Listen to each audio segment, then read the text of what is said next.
Good morning to all. करते हैं आज की क्लास स्टार्ट। आज का हमारा जो टॉपिक है वो है रिसोर्सेज यानी संसाधन। संसाधन किसे कहते हैं, किस प्रकार से संसाधनों का वर्गीकरण किया जाता है, इन सभी चीज़ों के बारे में आज हम डिस्कस करने वाले हैं। चलिए स्टार्ट करते हैं। सबसे पहले हम बात करें कि संसाधन क्या है।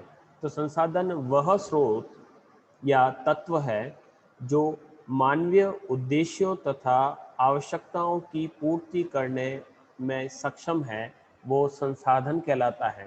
हर वर्ड पर ध्यान दीजिएगा। जिस प्रकार से दे रखा है कि वह तत्व, यानी वह तत्व भी हो सकता है, वह सोर्स भी हो सकता है, लेकिन सबसे महत्वपूर्ण यह है कि वह मानवीय उद्देश्य, यानी यहाँ पर मानव का उद्देश्य, यानी वे सभी पदार्थ जो मानव की उद्देश्यों की पूर्ति करते हैं या मानव की आवश्यकताओं की पूर्ति करने में सक्षम है, उन्हें हम संसाधन कहेंगे। यानी ऐसा कोई पदार्थ जो मानव की आवश्यकताओं की पूर्ति नहीं कर पा रहा है या नहीं करता हो, तो उसे हम संसाधन नहीं कहेंगे। यानी उसकी यूजफुलनेस होनी चाहिए, वो नीडफुल होना चाहिए। अगर वो नीडफुल है इट मीन्स वह रिसोर्सेज है। अगर वो नीडफुल नहीं है, इसका मतलब उसे रिसोर्सेज नहीं कहा जा सकता। तो रिसोर्सेज जो होते हैं वो मनुष्य के लिए उपयोगी होता है। यानी कोई भी रिसोर्सेज, चाहे वह कोयला हो, चाहे वह मनुष्य स्वयं हो, चाहे वह किसी प्रकार से पेड़ पौधे या वनस्पति हो, वह मनुष्य के लिए उपयोगी होता है। यानी संसाधन वे होते हैं जो मनुष्य के लिए उपयोगी होते हैं, और उसकी मानवीय उपयोगिता ही संसाधन का विशिष्ट गुण होता है।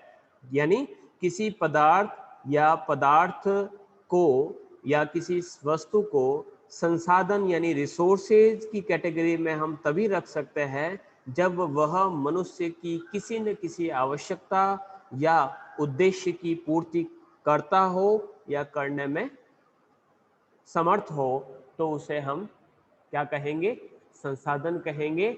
अन्यथा हम उसे संसाधन नहीं कहेंगे। यानी अगर उसकी कोई यूजफुलनेस नहीं है, उसकी उपयोगिता नहीं है, तो वह संसाधन नहीं कहलाएगा। यानी कोई भी वस्तु तथ्य अपने आप में संसाधन नहीं होते हैं। जब मनुष्य के लिए उसकी उपयोगिता सुनिश्चित होती है, यानी वह मनुष्य के कुछ काम आएगा, तो उसे हम संसाधन कह सकते हैं। बढ़ते हैं आगे। यहाँ तक आपको समझ में आ गया होगा। तो सबसे महत्वपूर्ण बात यही निकल के आती है कि यूजफुलनेस होना ही संसाधन कहलाता है। अगर यूजफुलनेस नहीं है तो उसे हम संसाधन नहीं कह सकते। बढ़ते हैं आगे और आगे जानते हैं कि किस प्रकार से ये जो संसाधन है हमारे लिए उपयोगी होते हैं। तो सबसे पहले हम परिभाषाओं की बात करें कि परिभाषाओं में सबसे पहली जो परिभाषा दे रखी है वह है जिमरमैन की। अब जिमरमैन क्या कहता है, तो एक एक वर्ड पर ध्यान दीजिएगा और ध्यान देते हुए उसे देखिएगा कि जिमरमैन की ये परिभाषा क्या कहती है। अब जिमरमैन क्या कहता है कि अगर कोई संसाधन है, यानी अगर कहें कि कोई संसाधन की श्रेणी में रखा जाए, तो संसाधन की श्रेणी में रखा जाए या संसाधनों को परिभाषित किया जाए, तो उसके लिए हम क्या कहेंगे कि कोई वस्तु या पदार्थ तभी संसाधन कहलाएगा जब उसका उपयोग मनुष्य की किसी आवश्यकता की पूर्ति के लिए किया जा सके।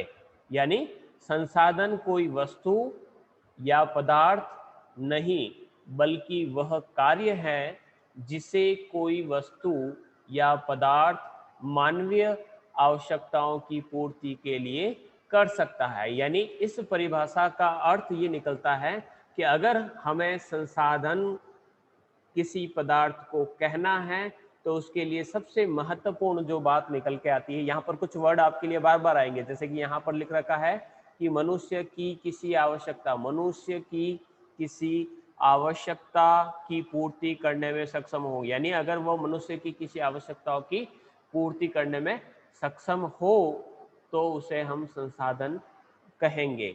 दूसरी परिभाषा है वो है जेलिंस्की महोदय की।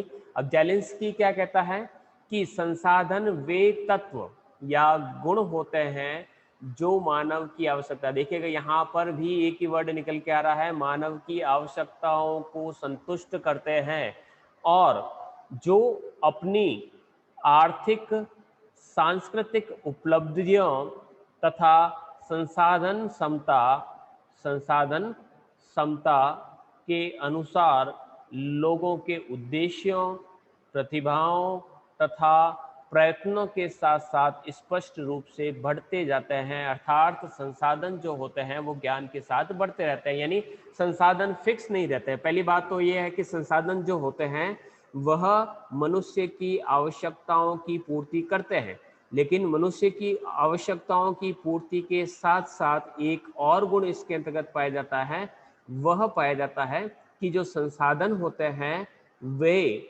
बढ़ते रहते हैं।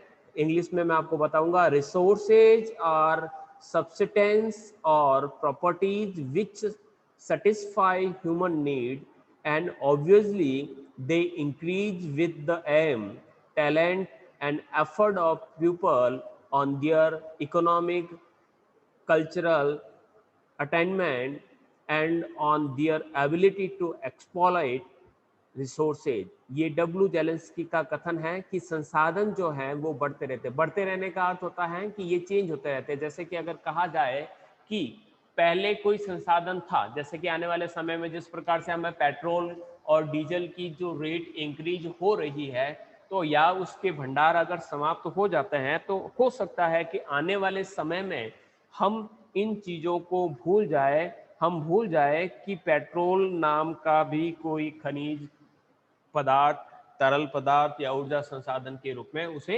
उपयोग में लाया जाता था, क्योंकि उसका सब्स्टिट्यूट हमारे सामने नया आएगा। इसके अलावा जैसे कि हमने कहा कि हमें ऊर्जा चाहिए, तो ऊर्जा के लिए हम पूर्ण रूप से पहले कोयले पर निर्भर थे, कोयले के बाद केरोसिन आया, पेट्रोल आया, डीजल आया, धीरे धीरे धीरे धीरे ये समाप्त होने गए। अब हम वर्तमान के समय में हमारे लिए जो रिसोर्सेज है एनर्जी का, जो सबसे इंपॉर्टेंट रिसोर्सेज है वो wind energy and solar energy है। तो ये जो संसाधन, अब विंड एंड सोलर को हम रिसोर्सेज क्यों कहेंगे? रिसोर्सेज इसलिए कहेंगे क्योंकि वो मनुष्य के लिए उपयोगी है और उसका प्रयोग मनुष्य अपनी आवश्यकताओं की पूर्ति के लिए करता है। देखिएगा यहाँ पर लिख रहा है आवश्यकताओं की पूर्ति हो तथा उसमें उसकी आवश्यकताओं की पूर्ति हो, यहाँ पर भी लिखा हुआ है कि आवश्यकताओं की पूर्ति हो। तो ये वे पदार्थ हैं जो मनुष्य की आवश्यकताओं की पूर्ति करते हैं और मनुष्य के जीवन को सुखद बनाते हैं, इसलिए उन्हें संसाधन कहा जाता है। अब बात करते हैं कि संसाधन जो होते हैं उन संसाधनों का नेचर किस प्रकार का है। नेचर का अर्थ होता है कि वे संसाधन जो होते हैं वो कैसे होते हैं। जैसे कि अगर हम कहें किसी व्यक्ति, नेचर का अर्थ होता है कि अगर मैं किसी व्यक्ति विशेष के बारे में कहूं कि ये किस प्रकार का नेचर है, या फिर मेरे लिए कोई तीसरा व्यक्ति मेरे नेचर के बारे में बता सकता है। अब नेचर के बारे में कब बताएगा? जब वो मुझे मेरे नजदीक रहा हो, मुझे नजदीक से जानता हो, तो वो मेरे नेचर के बारे में कुछ बताएगा। तो संसाधनों के जो नेचर्स है, यानी नेचर ऑफ रिसोर्सेज की बात करें तो वहां पर सबसे पहला जो नेचर वो जो सामने आता है वो होता है संसाधनों में उपयोगिता होती है। संसाधनों में उपयोगिता होती है का अर्थ ये हुआ कि जो रिसोर्सेज है उसमें यूटिलिटी होती है, वह मनुष्य के किसी न किसी प्रकार से काम में आते हैं। तो काम में आते हैं इसीलिए रिसोर्सेज है। तो मानव के लिए उपयोगिता का होना संसाधनों का मौलिक गुण है। पर्यावरण का कोई भी तत्व, कोई भी पदार्थ जो पर्यावरण के अंतर्गत मिलता है वह संसाधन तभी बन सकता है जब उसमें मानव की आवश्यकताओं या मानव के उद्देश्यों को पूरा करने की शक्ति हो, तो वह संसाधन कहलाता है। तो इसका अर्थ ये हुआ कि कोई भी संसाधन जो होता है, यानी अगर हम संसाधनों की बात करते हैं तो जो संसाधन होता है वो अपना आप संसाधन होता नहीं है, संसाधन होते नहीं है, संसाधन क्या करते हैं? बनते हैं। अब संसाधन कब बनते हैं? जब उसमें कई चीजें, हम जिस प्रकार से हमने कहा कि उसमें दो चीजें हैं कि एक तो है हमारी नीड है, अगर हमारी नीड कंप्लीट होते हैं या फिर हमारे जो एम कंप्लीट होते हैं, वो नीड और एम दोनों को पूरा करने वाले जो होते हैं उसे हम रिसोर्सेज कहते हैं।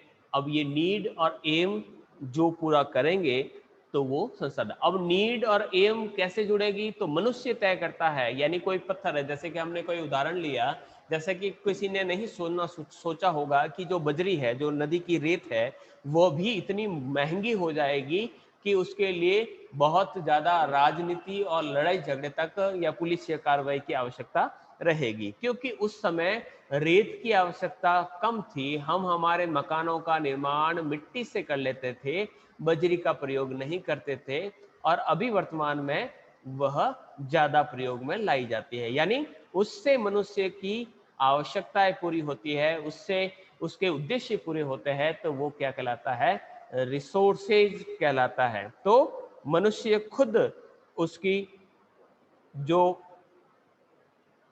आवश्यकता है, उसके जो उद्देश्य है, उसको पूरा करने में जिन पदार्थों का प्रयोग करता है तो वो संसाधन कहलाता है। तो प्राकृतिक हो चाहे मानवीय पर्यावरण हो, जो मनुष्य के कोई काम नहीं आता है और तो उसे हम संसाधन नहीं कहेंगे। यानी प्रकृति में विद्यमान ऐसी सभी चीजें जो यहाँ पर हमारे लिए हमारे उपयोग में नहीं आती है या हम उसका उपयोग नहीं करते, तो वह संसाधन नहीं कहलाते। तो पहली प्रकृति स्पष्ट होती है कि जितनी भी जो संसाधन होते हैं वह उपयोगी होते हैं और मनुष्य की आवश्यकताओं की पूर्ति करने में सक्षम होते हैं। ये तो थी पहली।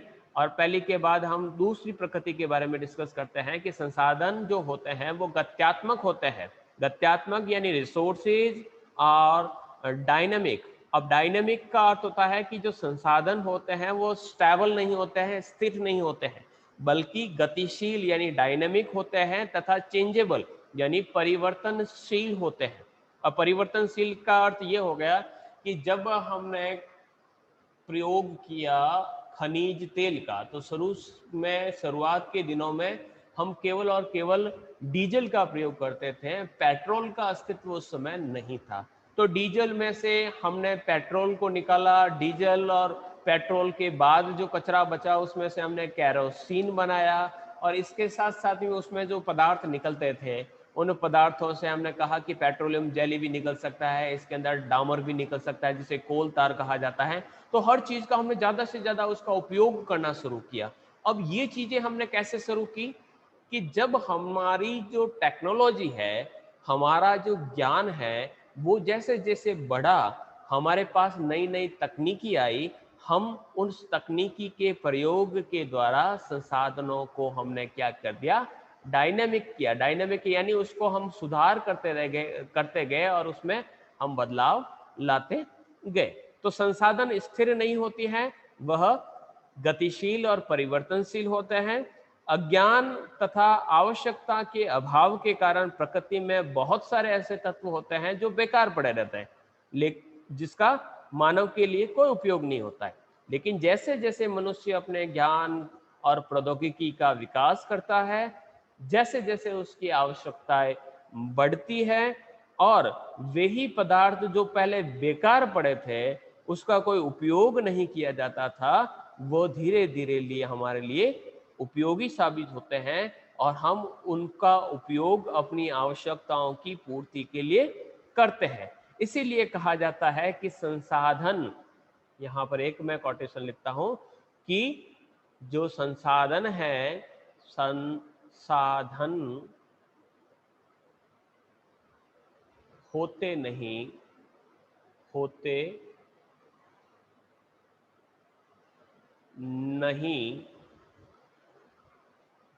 बल्कि वे बनते हैं। यानी संसाधन जो होते हैं, यानी resources are not, they become. यानी संसाधन होते नहीं। अब इसको स्पष्ट करता हूं मैं थोड़ा सा कि कैसे संसाधन, इसका अर्थ क्या हुआ। अर्थ का यह अर्थ होता है संसाधन होते नहीं, बनते हैं। जैसे कि एक छोटा सा उदाहरण मैं बार बार देता हूं, उस उदाहरण का नाम है कि संसाधन होते नहीं है। आपने देखा होगा कि अभी इन दिनों जो है वह एक चीज सबसे बेकार समझी जाती थी, लेकिन अभी इसका मोल काफी बढ़ गया है, वह है आपकी सिर के बाल। लगभग 8 से 10 हजार रुपए किलो के अंतर्गत ये बिकते हैं उससे विग तैयार होती है, जो गंजे होते हैं उनके लिए बाल तैयार होते हैं।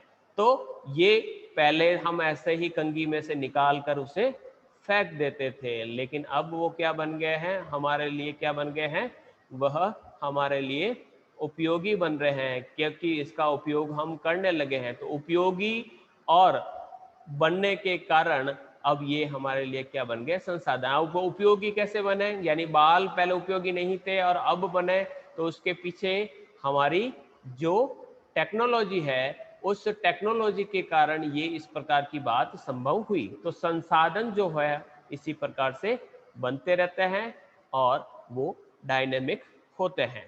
तीसरा जो इसका नेचर है वह है संसाधन मूर्त और अमूर्त दोनों प्रकार के होते हैं। यहाँ पर दो शब्द आपके सामने हैं, मूर्त, मूर्त और अमूर्त। मूर्त को हम मूर्ति के समान देख सकते हैं, जो हमारे सामने होता है उसे हम मूर्त कहते हैं, और अमूर्त का अर्थ होता है कि ये हमारे सामने नहीं है। जैसे कि अभी आपके सामने आपका मोबाइल जो है वह मूर्त है, और अमूर्त यानी मैं यहाँ पर अमूर्त हूँ, सामने नहीं हूँ, लेकिन इसका अर्थ ये नहीं है कि मैं नहीं हूँ, मैं हूँ लेकिन अभी आपके सामने नहीं। तो रिसोर्सेज आर बोथ कंक्रीट, कंकर के समान कठोर भी सामने हो सकते हैं तथा एब्स्ट्रैक्ट के रूप में भी हो सकते हैं। अब समझते हैं कि किस प्रकार से, जैसे कि अगर हम बात करें कुछ तथ्य ले लेते हैं, जैसे कि हमने उदाहरण के तौर पर ले लीजिए, जैसे कि हम बात करता हूं मैं भूमि, भूमि हमारे सामने है, जल हमारे सामने है, मिट्टी हमारे सामने है, खनिज हमारे सामने है। इसी प्रकार से उदाहरण के तौर पर देखें, सड़कें हमारे सामने हैं, स्कूल जो है वह हमारे सामने है, विभिन्न खान जो है या कारखाने हैं वो हमारे सामने हैं। तो ये जो चीजें हैं इसको हम क्या कहेंगे, ये मूर्त है, ये कॉन्क्रीट है, ये हमारे सामने है। लेकिन इनका ये संसाधन क्यों है कि इन सब का उपयोग हम करते हैं। अब वो बात करते हैं कि अमूर्त संसाधन क्या है। अमूर्त संसाधन जो हमारी आवश्यकताओं की पूर्ति करते हैं, जैसे कि हमने कहा मानवीय संसाधन, मानवीय संसाधन यानी ह्यूमन रिसोर्सेज, ठीक है। अब ह्यूमन रिसोर्सेज जो है अमूर्त रूप में भी, अमूर्त रूप में भी दिखता है। यहाँ पर मैं मानवीय स्वास्थ्य लिख देता हूँ कि मानवीय स्वास्थ्य, अब स्वास्थ्य है वो खराब है या सही है ये दिखता थोड़ी है, लेकिन ये है हमारी आवश्यकताओं को प्रभावित करता है। इसी प्रकार से हमारा स्किल देख लीजिए, स्किल या कुशलता, कुशलता दिखती नहीं है लेकिन होती है, सामने से नहीं देख सकते हैं कि देखो वो कुशलता जा रही है, ये कुशलता नजर आ रही है, नहीं, कुशलता उसके काम में नजर आती है, उसमें नजर नहीं आती। इसी प्रकार से हमारा तकनीकी और वैज्ञानिक ज्ञान है वह भी अमूर्त है। इसी प्रकार से किसी स्थान की किसी व्यक्ति की या किसी देश की जो कह सकते हैं कि राजनीतिक जो स्थिरता है वह भी अमूर्त संसाधन के रूप में देखा जाता है। तो इस प्रकार से जो संसाधन होते हैं वो मूर्त और अमूर्त दोनों प्रकार के हो सकते हैं, और अमूर्त तत्वों के विकास से मूर्त तत्वों की संसाधनता का भी साथ साथ में विकास होता है। यानी संसाधन जो होते हैं वो इस प्रकार से दोनों प्रकार से काम में लिए जाते हैं। आगे हम बढ़ते हैं कि संसाधनों के संघटक, यानी जो संसाधन है, अगर हम कहें कि भाई ये संसाधन, इन पदार्थों को संसाधन कह सकते हैं, तो संसाधन जो है वह उसके जो तत्व है उसको हम तीन बड़े भागों में डिवाइड करते हैं। तीन बड़े बड़े कौन से कहें, सबसे पहले हम फिजिकल की बात करते हैं। तो फिजिकल के अंतर्गत हम कौन कौन से तत्वों को शामिल करेंगे, तो यहाँ पर मैं बता देता हूँ आपको कि फिजिकल तत्व, जो फिजिकल का अर्थ होता है जो हमारे सामने है। जैसे कि हमने कहा कि पृथ्वी जो है वो एक फिजिकल संसाधन है, ठीक है। पृथ्वी के अंतर्गत हमारा वायुमंडल जो है वह भी इसी के अंदर शामिल किया जाएगा, यानी भौतिक रूप से वह विद्यमान है। इसके अलावा इसके अंतर्गत हम शामिल कर सकते हैं, पृथ्वी पर है तो पृथ्वी के ऊपर हम कह सकते हैं कि यहाँ पर हमारा, ये मिटा रहा हूं मैं, पर्वत है,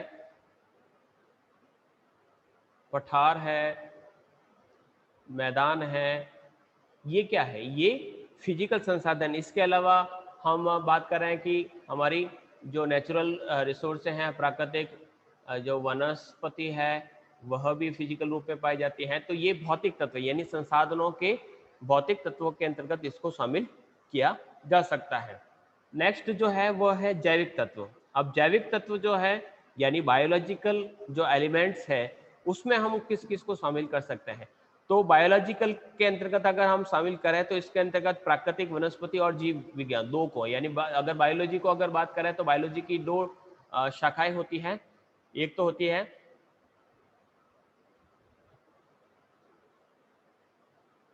बायोलॉजी, और बायोलॉजी के अंतर्गत अगर हम बात करें तो एक तो होता है जूलॉजी और दूसरा होता है बॉटनी।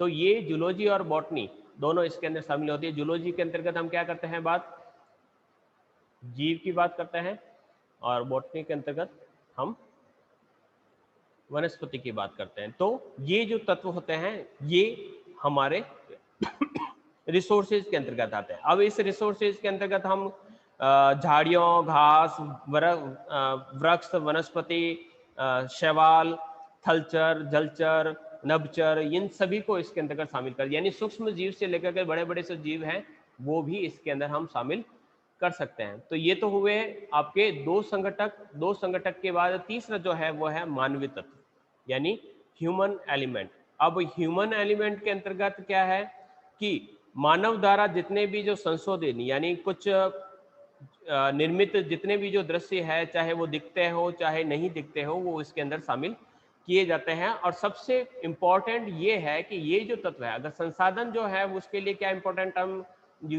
यूज की जाती है कि ये हमारे लिए हमारी आवश्यकताओं हमारी आवश्यकताओं की पूर्ति करते हैं, और आवश्यकताओं की पूर्ति करते हैं वे हमारे लिए उपयोगी होते हैं, और जो मनुष्य के लिए उपयोगी होते हैं उन्हें हम क्या कहते हैं?